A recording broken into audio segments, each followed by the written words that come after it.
Sport Lisboa-Benfica vai realizar eleições no dia 25 de outubro para os sócios escolherem a liderança do clube para os próximos 4 anos. A BTV vai entrevistar os 6 candidatos e promover um debate que está agendado para o próximo dia 23 de outubro. Em estúdio está João Diogo Manteigas, advogado especializado em Direito Desportivo, tem exercido atividade jurídica na área do desporto de forma transversal, foi comentador na BTV durante 6 anos. João Diogo Manteigas, bem-vindo à BTV. Começo por lhe perguntar quais são os motivos que o levam a candidatar-se à presença do Benfica. Bom, antes de mais, bom dia. Agradecer a oportunidade por estar aqui. É importante que a BTV tenha dado este passo, não obstante tardio, mas sempre ainda há tempo daquilo que são as eleições. E deixar só apenas 2 notas prévias, serei breve, para responder à primeira pergunta. Primeiro, dizer, e como acabou de dizer, estive aqui muitos anos e é para mim um orgulho voltar-me a sentar aqui nesta cadeira novamente, neste estúdio, conheço muito bem. Foram muitos anos a defender e a esclarecer os benfiquistas sobre vários tópicos. Segundo, fruto das últimas semanas, deixar também aqui uma nota, aproveitando esta entrevista, para não só lamentar, mas também para lançar um apelo a todas as candidaturas para que se parem de atacar umas às outras, em particular aquelas que têm feito exatamente isso mesmo, porque não estão a prestar um bom serviço ao Benfica e aquilo que se quer ouvir é Benfica. É sobre as eleições, sobre o melhor projeto, as pessoas, as competências que nós temos, para assumir aquilo que é a grandeza do Benfica. E, portanto, é inclusivamente lamentar que sejam, às vezes, ataques pessoais e que se tenha que, inclusivamente, apresentar declarações, rendimentos pessoais para um efeito que nada engrandece o Sport Lisboa-Benfica. Portanto, foquem-se naquilo que é o Benfica, projetos, visão e pessoas, tal e qual como eu disse. Quanto à sua primeira pergunta, tenho sempre a oportunidade para dizer que quer retribuir ao Benfica tudo aquilo que o Benfica me deu. Parte daquilo que o Benfica também me deu e me concedeu é exatamente estar aqui nesta mesa perante vocês. E, portanto, acho que consegui reunir naquilo que é a minha pessoa e naquilo que é a minha equipa, que já entregue da sua lista, toda a competência, especialização e conhecimento para assumir o Benfica em tudo aquilo que é necessário. O Benfica é um clube fundado para ganhar, o Benfica é uma sociedade anónima desportiva, entre outras participadas, que se movimenta num setor grande desportivo, nacional e internacional, e nós temos a certeza que reunimos todas as competências para assumir neste preciso momento o Sport Lisboa-Benfica. Antes de irmos aos temas centrais que estão plasmados nos vários programas, gostava de saber, se for eleito, entende que deve ser remunerado, sim ou não, e depois porquê? Sim, porque primeiro tudo os estatutos se alteraram e assim os sócios quiseram. É uma questão de transparência. E, portanto, a primeira coisa que nós temos que fazer, após sermos eleitos, é entregar a nossa declaração de rendimentos, para que os sócios também acompanhem aquilo que é o mandato, desde que entramos até o momento em que saímos. E, portanto, sim, acho que a remuneração é algo que os benfiquistas querem que aconteça, algo que não acontecia, e será uma comissão de remunerações que irá estipular, uma comissão independente, que será também eleita por apenso, eu entendo, ao Conselho Fiscal, que irá estipular isso por acordo com os sócios. E, portanto, os sócios terão a oportunidade para incidir também sobre essa necessidade. Vamos então aos temas. Começamos naturalmente pelo futebol profissional. Gostava de lhe perguntar qual é o modelo desportivo que tem e qual é a estratégia que tem para o futebol profissional do Sport Lisboa-Benfica. A estratégia que nós anunciámos é um modelo desportivo já aplicado noutras ligas profissionais, denominadas as 5 principais ligas europeias. É um modelo de otimização do valor de mercado de equipas que assenta em 3 vetores. Primeiro, tem a ver com uma maior eficiência daquilo que são os contratos hoje em dia no Sport Lisboa-Benfica. O Benfica tem plantéis com muitos jogadores. Nós entendemos e temos uma visão que defende que deve ser mais otimizado, mais eficiente, não é necessidade de ter tantos jogadores, apostar mais na qualidade do que na quantidade. E, portanto, passa por uma redução, ainda que não extremamente, não tão grande, da redução de plantéis por uma questão de eficiência. Segundo, a nossa grande arma de arremesso relativamente a tudo o que são os nossos concorrentes. Apostar definitivamente a formação, mas acima de tudo retê-la. Portanto, isto é essencial porque é uma das grandes características do Benfica, associado ao associativismo e também ao ecletismo, e portanto nós temos que fazer daquilo que é o nosso grande coração, que é o Seixal, dar todas as condições e provar à formação do Benfica que é possível chegar à equipa A e que é possível ganhar desportivamente e também, obviamente, de outras ordens. Terceiro, vetor extremamente importante, algo que o Benfica já faz muito bem, em 50%. O Benfica vende bem os jogadores, estou a falar obviamente a nível de preço, a nível de mercado. O Benfica chega até, de alguma forma, a estipular aquilo que será o preço em determinados mercados ao longo dos últimos anos, mas na nossa ótica, contrata mal em termos de valores. O Benfica está cada vez mais a contratar caro e isso depois tem implicações, obviamente, na questão da sustentabilidade financeira do próprio Benfica. Como é que se pode rentabilizar desportivamente todo este talento que tem sido produzido no Seixal ao longo dos anos? Por antecipação, por uma questão de projeto e de progressão na carreira. Implicam trabalho junto dos familiares, implicam trabalho junto dos agentes esportivos, nomeadamente os agentes de futebol, e de demonstrar confiança e certeza de que o jogador, quando está na formação, a partir, por volta, normalmente, dos 16 anos, consegue vislumbrar que é possível chegar à equipa A. Isso implica uma aposta também financeira, implica também uma defesa do jogador e das suas qualidades, porque obviamente não vão pescar todos à equipa A. E depois, acima de tudo, aquilo que eu disse, se nós não tivermos exemplos na principal equipa do Benfica, fica muito difícil alguém de baixo conseguir, pelo menos, ter a certeza que vai lá chegar. Nós hoje em dia temos o António Silva, que há 4 anos cimentou-se, mas não por uma aposta direta, porque fazia parte do plantel e houve uma questão de ordem disciplinar ou física para que ele pudesse assumir e desde então nunca mais saiu. Foi uma mais-valia até naquilo que foram as conquistas no passado mais recente do Benfica. Temos outro caso que é o Tomás Araújo, mas já a rodar noutros clubes, tendo provado o seu valor e tendo regressado para depois sim se implementar no Benfica, mas depois temos 4 casos na equipa do Benfica que simplesmente não jogam. E estão numa fase crucial daquilo que é a sua carreira. João Rego, pelo que eu tenho visto, tem vindo a ser uma aposta mas muito titubeante em minutos muito residuais, não consegue ganhar aquilo que é necessário para poder se ingrar e, portanto, passa exatamente por apostar e arriscar naquilo que é a formação. Nós estamos cá para assumir esse risco e não há problema absolutamente nenhum em darmos essa confiança aos jogadores. Quando falham, falhamos todos. Quando ganham, ganhamos todos. Falou da política de contratações. Que lugar é que ocupa, na sua visão, o mercado português nessa política de contratações? Vai ter que passar a ter uma importância muito maior do que aquela que tem. O Benfica, nos últimos 4 anos, por não chegar até anos anteriores, mas em particular nos últimos 4 anos, não tem prestado a devida atenção ao mercado nacional e quando o olhou, já chegou tarde e, obviamente, depois os clubes em Portugal, os seus concorrentes, olham para o Benfica como uma montra e exigem coisas que não devem exigir ao Benfica. Mas sabendo que o Benfica é a única entidade que é capaz de dar esse palco e de fazer ganhar essa diferença também para os outros clubes. E, portanto, o Benfica, lá está, é como eu disse, a antecipação. O Benfica tem que ter o melhor talento no Benfica, isto passa pelo futebol e pelas modalidades, não é só no futebol, e isso exige uma captação e uma retenção de talento que está na sua base através dos CFTs, através das escolas Benfica e através das casas Benfica também. Há muitos anos atrás, as casas Benfica também serviam como olheiros, por assim dizer, de jogadores, atletas do Benfica, quer de modalidades, quer de futebol. E é voltar a apostar, é voltar um bocadinho atrás naquilo que o Benfica fazia tão bem há muito tempo atrás, para esse efeito. O Benfica tem que olhar para o mercado nacional e tem que ter os melhores jogadores em Portugal a jogar no Benfica. Isso implica uma reformulação desse departamento de olheiros ou, como se diz hoje em dia, de scouting? Não, de todo. Implica um aumento desse scouting, dessa rede de captação. Implica meter mais terceiros, nomeadamente através das casas Benfica, porque lá está, temos 6 CFTs, temos 42 escolas de futebol, nós entendemos que essas já estão a dar aquilo que é necessário na margem de miúdos, de jovens jogadores, mas nós precisamos de mais. Um bom caso, por exemplo, é o Manu.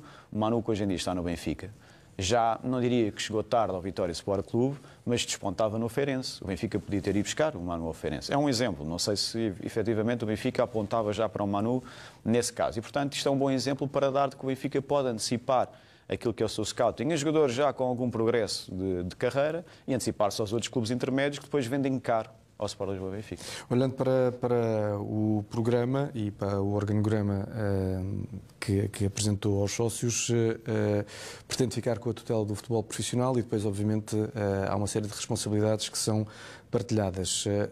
Como sabe, quem vai a eleições e vai depositar o voto na urna gosta de saber nomes.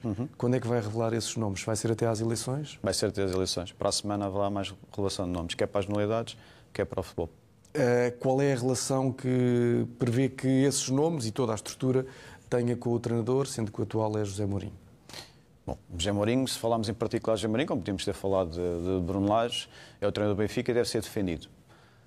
José Mourinho parece-me que foi contratado para ser muito mais do que um treinador, porque ele próprio envolve ser muito mais do que um treinador. E, portanto, é uma figura muito particular que eu acho que quando eu digo que tem que ser defendido, eu acho que não tem que prestar-se a determinados papéis, que ele é bom a fazê-lo, mas que cabe na responsabilidade da direção. Cabe à direção do Benfica proteger o treinador e os jogadores. Portanto, quando eu vejo ou ouço Amorim a falar fora daquilo que é o seu âmbito técnico ou tático, por assim dizer, nas conferências de imprensa, eu entendo que é a direção que tem que assumir essa responsabilidade. E, portanto, José Mourinho vai ser respaldado pela direção que entrar em vigor connosco. Essa é a forma, obviamente, de trabalhar e parece-me a mim que José Mourinho é uma pessoa com muita experiência, bem como a sua equipa técnica, João Tralhão, por aí fora, já passou por tantos clubes, que se vai, obviamente, dar muito bem com os nomes que nós vamos apresentar. Inclusive, José Mourinho até conhece muito bem um diretor desportivo que nós iremos apresentar para a semana e vai ficar muito agradado com o nome que nós vamos apresentar. Ainda sobre a relação do futebol de formação com o futebol profissional, há por vezes a ideia de que o modelo de jogo, sendo aqui um bocadinho redutor, mas o modelo de jogo deve ser imposto da formação para o futebol profissional ou do futebol profissional para a formação. Qual é a sua visão? A nossa visão é que os jovens jogadores têm que estar sujeitos a todo o tipo de modelos técnico-táticos, é irrelevante quais. Quando se progride numa determinada fase já da sua carreira, quando chega normalmente ali aos sub-19, já passar para os sub-23, já há uma tentativa de estabilização de 2 modelos de jogo. Isto é aquilo que eu tenho, obviamente, analisado das pessoas com quem trabalho ao longo de muitos anos e a minha experiência que existe no futebol. Cabe, obviamente, à administração do Sport Lisboa e Benfica, em conjunto com os seus técnicos e diretores técnicos no campus do Seixal, e à medida que os treinadores vão passando pelas sub-23, equipa B e equipa A, acertarem o passo relativamente ao mínimo a 2 modelos de jogo alternativos. Porque o Benfica não pode jogar sempre da mesma maneira técnico-tática. O Benfica tem que jogar de uma maneira que é ofensiva, genericamente. Portanto, esse é o modelo, essa é a vontade e essa energia que o Benfica tem que provar. Ao Benfica não basta ganhar. O Benfica tem que convencer, e bem, que ganhou, para que não haja dúvidas que consegue voltar a fazê-lo. E, portanto, é uma questão de não se cingirem apenas a uma ou duas. É um mundo inteiro que tem que acontecer na cabeça daqueles jovens para que estejam aptos a chegar ao Estádio da Luz, porque o grande teste não é físico, não é técnico, não é tático. É jogar com 65 mil pessoas neste estádio. Quando se fala de formação, fala-se da importância de evoluir a ganhar. Esse é um modelo que também pretende aplicar às equipas da formação. O Benfica foi fundado para ganhar. A cultura do Benfica é vitória. Sim, essa é a exigência que se exige aos jovens jogadores e aos profissionais que vêm de fora. No Seixal, como se sabe, também desenvolve-se a atividade da equipa feminina. Como é que se pode desenvolver essa equipa na sua estratégia? Acho que tornando independente. Eu sou defensor da criação de uma sociedade anónima desportiva autónoma para a equipa feminina e para todo aquilo que é o projeto feminino. Acho que, inclusivamente, a nível infraestrutural também já merecia esse destaque. A nossa visão para o futebol feminino é que o futebol feminino, neste momento, não pode perder o comboio que aí vem relativamente a investimento, quer da FIFA, quer da UEFA, e aos próprios investimentos que estão a ser feitos já a nível dos países nórdicos, no Reino Unido e em Espanha.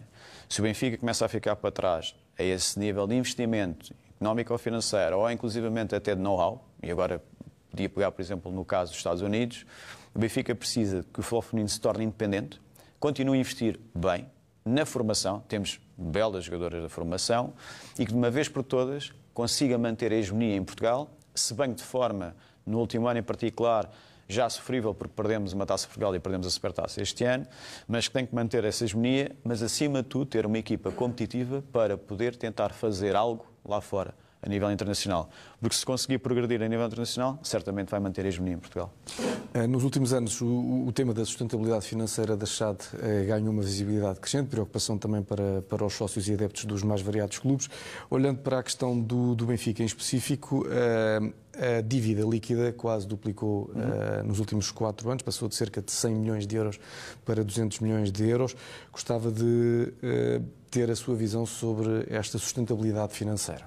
Bom, há custos que podem ser efetivamente reduzidos e isso cabe, obviamente, dentro daquelas rúbricas normais que são os FSEs, não temos acesso àqueles que são os custos dentro dessa rúbrica, porque efetivamente é sigiloso, confidencial e o Benfica não publica isso. Podendo ter publicado ao longo dos últimos anos determinadas prestações de serviços para se perceber o volume, mas percebe-se que há também ali alguma forma de cortar residualmente. Depois, há aqui 2 grandes, monstros que nós temos que lidar e o Benfica não precisa de intervenção externa para poder resolvê-los. Um é o passivo, e portanto aí tem a ver obviamente com o aumento dos custos transversalmente, o outro tem a ver com a dívida financeira, chamamos assim, que aumentou 40%, já do lado passivo foi 25%. A dívida financeira nós temos uma visão muito própria de várias hipóteses que nós podemos tentar ou controlar. Tem a bancária e a obrigacionista. Tal e qual, mas ao fim e ao cabo, financiamento. E portanto aqui passa por ajustar aquilo que são as responsabilidades e os custos que o Benfica tem que pagar às receitas que o Benfica ganha. O Benfica tem, nos empréstimos obrigacionistas, por exemplo, tem que pagar a curto prazo. Nós entendemos que é curto prazo, 3 anos, no máximo. E, portanto, o que o Benfica podia fazer era, como o novo banco fez, por exemplo, há uns anos atrás, chama-se Liability Management Exercise, que é basicamente pagar o prémio aos investidores, devolver o dinheiro e tentar fazer um novo financiamento, por assim dizer, com um novo instrumento, pode ser papel comercial, pode ser outra coisa qualquer, e ajustar às receitas do Benfica, nomeadamente às receitas extraordinárias, que são a venda de atletas. Portanto, se o Benfica conseguir aumentar a maturidade em termos de prazo e os seus respectivos pagamentos, e ajustá-lo àquilo que são as suas receitas, não só operacionais, mas acima de tudo às extraordinárias, o Benfica fica no bom caminho para a sustentabilidade financeira. E isto é apenas um exemplo, obviamente cortando custos do lado dos custos que parecem exagerados, aumentando as receitas, porque efetivamente os patrocínios são custos do Benfica, a SAD tem à volta de 24,1 milhões de euros, o naming do estádio é outro caso que é importante, já me sentei à mesa com 2 potenciais parceiros, um não me interessa, ou já deixou de interessar, o outro mantém-se ativo, os valores continuam a rondar os mesmos. Já agora sobre o naming, eu ia desenvolver esse tema mais à frente, mas sobre o naming pergunto-lhe se não é preferível a entrada de receita a nada a fazer. Repare, o naming do estádio já era um problema, já devia ter sido resolvido há muitos anos atrás. Já tínhamos ganho uma receita adequada e ajustada ao mercado há mais anos atrás. Não interessa, estamos cá hoje e das duas uma. O naming do estádio está associado no mercado a uma, duas coisas. Há dois caminhos a seguir. Ou fecha-se o naming para o estádio e é o valor que é, eu disse ainda agora, vão negociar lá fora 7 a 10 milhões de euros. E, portanto, é o que está em cima da mesa com a infraestrutura que o Benfica tem. Ou então, cria-se uma infraestrutura nova. É isto que o mercado também entende. Há vários estudos a refletir isso. O mais recente é o da Kroll, que fez uma auditoria forense ao Barcelona, em que diz que é uma grande fonte de receita desde que a infraestrutura seja nova ou, de alguma forma, atualizada intensamente.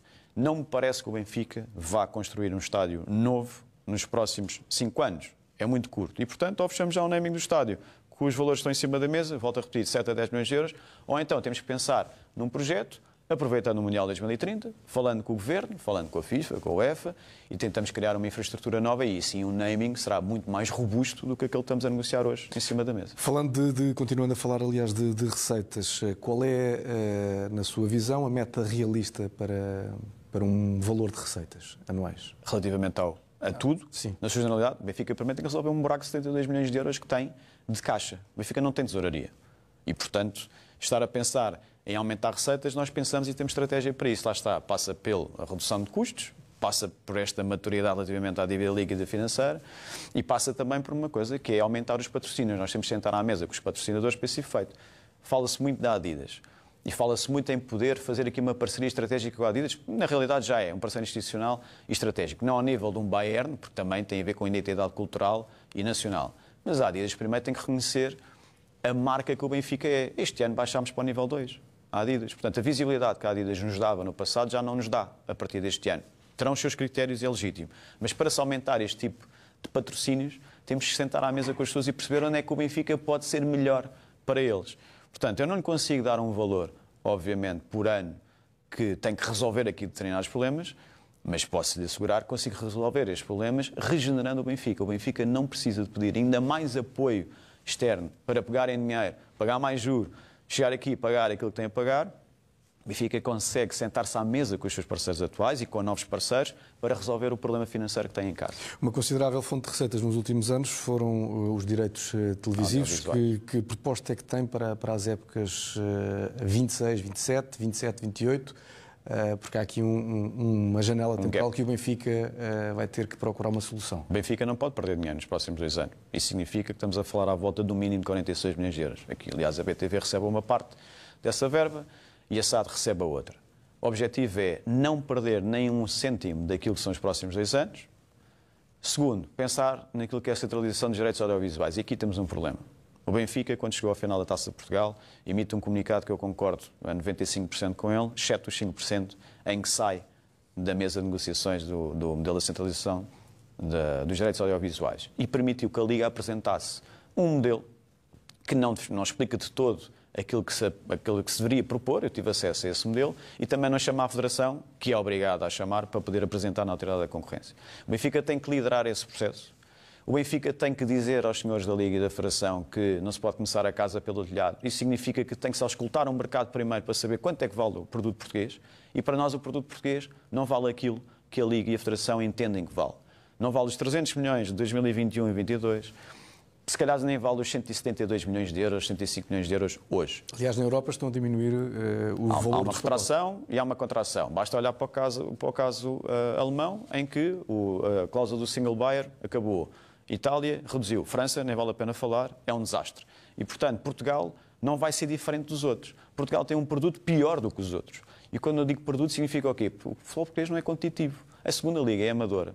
As receitas que os clubes têm na segunda liga, as sociedades desportivas, não fazem face aos custos que têm. A primeira liga tem clubes a mais, e a segunda também. Qual é o problema do produto em Portugal? Os três grandes são competitivos entre si, isso não há dúvida. Não há competitividade, é entre os clubes intermédios. Braga, Famalicão, Vitória Sport Clube, etc. Onde é que isso se vê? Nas competições europeias. Quando os três grandes sustentam basicamente o futebol português a esse nível das receitas, os outros não. Portanto, nós precisamos ter mais equipas nas competições europeias, nomeadamente Liga Conferência e na Liga Europa. Como é que se consegue isso? Alteração dos quadros competitivos, redução do número de clubes, que era aquilo que já estava a acontecer em 2007 para 16 clubes. Depois de 28, qual é o cenário? O cenário é o Benfica continuar, obviamente, a receber mais, porque é quem tem maior implantação social, é quem mete mais adeptos no estádio, é quem paga mais, também é quem paga mais impostos. E, portanto, o Benfica, se não assumir desde já, a partir de outubro, este processo da centralização, falando com a Liga para saber que modelo é aquele que apresentou na Autoridade de Concorrência, e porque é que não apresentou em conjunto com a Federação, sentando à mesa e sendo o pêndulo entre Pedro Proença na Federação, Reinaldo na Liga, juntando os dois e as outras sociedades esportivas, esta Liga não vai ter sucesso com o modelo de centralização. Tenho que lhe perguntar qual é o lugar que irá ocupar a BTV, nesse caso. O lugar essencial. Primeiro, eu entendo que a BTV poderia ser aberta a todos os sócios, à exceção, obviamente, dos jogos de futebol, até porque é um contrato que tem que ser respeitado e o próximo contrato dos próximos 2 anos terá que ser essa porta fechada também ao subscritor que quer ver o jogo. A BTV, como o projeto da Benfica Rádio, se conseguimos, definitivamente alavancá-lo, é essencial para disseminar tudo aquilo que é a palavra benfiquista. A BTV é obrigada a dar mais conteúdo aos benfiquistas, maior aproximação aos atletas. Já nem falo das modalidades, porque esses existem, do futebol. Os atletas de futebol têm que servir como exemplo para atrair para o Benfica e para as modalidades também. Nós há muitos anos tínhamos o Weigl, o jogador de futebol, que ia aos pavilhões, assistia às modalidades. E, portanto, a BTV tem o objetivo e necessariamente o dever de unir todos os benfiquistas. E é isso que nós nos propomos. Temos que estar unidos para voltar a ser temidos. João Diogo Manteigas, temos que acelerar um bocadinho a nossa conversa. Temos 7 minutos e meio para 5 temas. Obviamente que estes iniciais condensavam mais informação. Relativamente às modalidades, acha que o retorno desportivo está em linha com o investimento que tem sido feito? Não, de todo. Basta olhar para o caso do hóquei, basta olhar para o caso do handball. Agora, tem que ser um investimento que é, obviamente, responsável. Nós temos de ter aqui uma noção de separar entre o que são modalidades olímpicas e não olímpicas. No caso do futsal e do hóquei, o Benfica tem o dever e a obrigação de ganhar em casa, portanto, internamente a nível nacional e a nível internacional. São duas modalidades que são pouco praticadas pelo mundo inteiro, mas que estão concentradas, sobretudo, em Portugal e Espanha, no limite em Itália e França. Portanto, essas duas temos sempre essas condições para poder ser vitoriosos. As modalidades olímpicas de pavilhão, nomeadamente handball, basquetebol e voleibol. O grande problema do Benfica é que não consegue progredir a nível europeu. Tudo aquilo que são competições europeias, o Benfica simplesmente não consegue estar nos momentos-chave e não consegue avançar, passar para as fases de grupos. Portanto, esse é o grande objetivo. Conseguindo chegar a esse objetivo, necessariamente, como eu disse há bocado até relativamente ao futebol, é óbvio que o Benfica terá uma equipa competitiva para, nacionalmente, conseguir ganhar. A nossa preocupação foca-se mais no handball em detrimento dos outros, mas aposta muito também na formação. Escola Geração Benfica para o handball e para o futsal.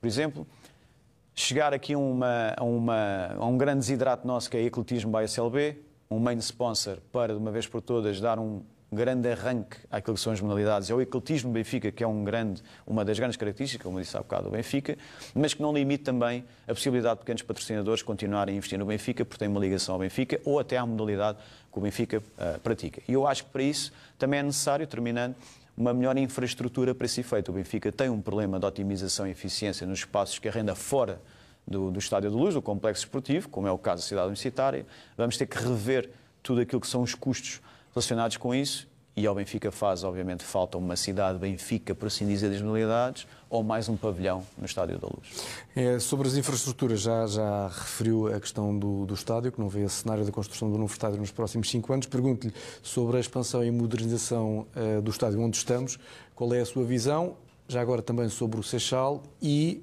fundamental nisto tudo, como é que se financiam estas intervenções? Bom, o Seixal, como nós temos um modelo desportivo que incide sobre a aposta na formação, terá que ser efetivamente alargado, exponenciado, porque temos que aumentar a nossa rede de captação de talento. Portanto, o Seixal é evidente que tem que sofrer uma maior adaptação, mas para melhor. Segundo, o estádio. O estádio em si, eu não disse que o Benfica, aliás, quando anunciei a minha candidatura o ano passado, no dia 13 de setembro de 2024, eu anunciei até que seria útil começar já a pensar naquilo que tem que fazer com o estádio. Isso implica ou atualizar o estádio, ou pensar no Mundial 2030 e pensar num mega projeto para aumentar definitivamente a capacidade do estádio. Não aumentar só, quando temos uma fila Red Pass de 27 mil lugares, não adianta resolver o problema a 10 mil pessoas. Resolve-se efetivamente 10, mas não resolve o problema a médio e longo prazo. O Benfica tem aqui efetivamente um problema de capacidade, mas olhando para aquilo que é o cenário legal em seu redor, nós temos, por exemplo, o safe standing, que é aprovado pela UEFA, mas que a lei portuguesa não permite. A lei portuguesa não permite que nós coloquemos o safe standing aqui nas bancadas para aumento da capacidade, apenas para ficarem de pé quando podem estar sentados.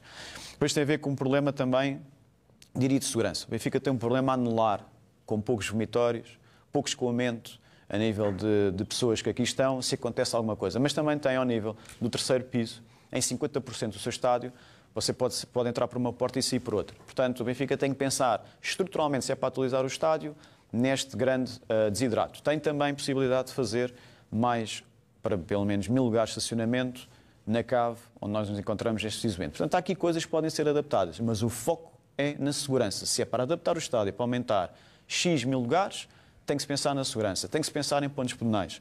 Eu tenho o meu escritório perto do estádio. Eu já nem consigo contar o número de vezes que eu vejo atletas das modalidades a atravessarem a Avenida Lusíada. Ou sócios em dia de jogo que querem atravessar a Avenida Lusíada, ou a segunda circular.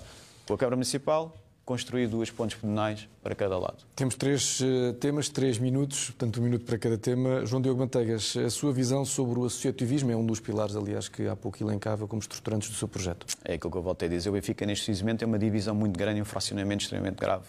Sobretudo com esta campanha eleitoral, por isso eu ter deixado aquele apelo a todas as candidaturas. O associativismo é a nossa grande base. A nossa candidatura identifica-se com os sócios do Benfica e isso tem sido reconhecido pelos adeptos lá fora. Portanto, o que nós queremos, e temos mais de 20 propostas para esse efeito, em particular aumentar o número de sócios, vamos sofrer um revés para o ano, o objetivo é chegar aos 500 mil sócios até 2029, dá 50 mil sócios à volta disso por ano. Ter aqui um sistema de reconhecimento e de recompensa dos sócios pela sua interação com o Benfica, seja em jogos, modalidades de futebol, assembleias gerais, compras de merchandising, o que for. Portanto, aproximar mais os benfiquistas. E vocês aqui, na BTV, vão voltar a ter um papel muito mais predominante do que aquele que têm. Portanto, o associativismo não é só os sócios e os adeptos que estão lá fora, são vocês aqui dentro, são os trabalhadores da SAD, da multimédia, o que for. Todos vão ter que voltar a estar unidos para voltarmos a ser temidos. Olhando para o Benfica de uma perspectiva global, qual é a sua visão sobre as relações com os rivais? E aqui, obviamente, estou a falar nomeadamente do Porto e do Sporting, e também com as instituições, Federação Portuguesa de Futebol, Liga Portugal e a arbitragem, como é óbvio. A arbitragem está dentro da Federação. Reparem, a nível nacional, o Benfica tem que ser o adulto na sala, tem que se sentar à mesa com todos, aquilo que for transversal, institucionalmente falando, como os direitos audiovisuais, a alteração dos quadros competitivos, que é algo que nós precisamos urgentemente fazer. Naquilo que é o contacto direto, seja com os rivais ou outro clube qualquer, outra sociedade esportiva, tem que ser igual. O Benfica tem que ser intransigente naquilo que é a defesa dos interesses e dos valores do Benfica. Portanto, isso não tem implicação por eu estar eventualmente desagradado com o posicionamento do Presidente do Sporting ou do Porto relativamente a algo do Benfica, isso não me deixa ou não me vai, de alguma forma, fazer com que eu recuse estar à mesa com ele para tratar do futebol a nível nacional. Vou-lhe dar um exemplo dos impostos, por exemplo. Portanto, nós sabemos separar as coisas. Defender intransigentemente o Benfica naquilo que são os ataques ao Benfica ou a desconsideração pelo Benfica e, ao mesmo tempo, se necessário, ser hipócrita para estar à mesa para resolver os problemas do futebol na Liga e na Federação. A arbitragem. O Benfica vai passar a ser vigilante. O Benfica, neste momento, com o novo diretor técnico nacional para a arbitragem, que é Eduardo Gomes, à partida, com o trabalho que está a ser feito a nível do Conselho de Arbitragem, a pessoa do novo presidente, e até em pequenas coisas, como por exemplo a criação do centro de VAR no Porto, recente, que passou completamente ao lado da comunicação social, o Benfica vai estar muito atento e o Benfica vai estar a acompanhar a par e passo. João Diogo Manteigas, a última pergunta é, caso seja eleito, qual é o legado que gostava de deixar para o clube, para os sócios, no final do mandato? Mais união, associativismo, mais vitórias no final do mandato a todo o nível, futebol e modalidades e, acima de tudo, um clube muito mais sustentável, saindo daqui e dizer que o trabalho foi feito, fizemos aquilo que tudo tínhamos para fazer, mas, acima de tudo, que os benfiquistas estejam muito mais próximos uns dos outros do que aquilo que estão hoje. João Diogo Manteigas, obrigado pela disponibilidade para vir à BTV. Boa sorte para o dia 25. João Diogo Manteigas, um dos candidatos às eleições do Sport Lisboa e Benfica.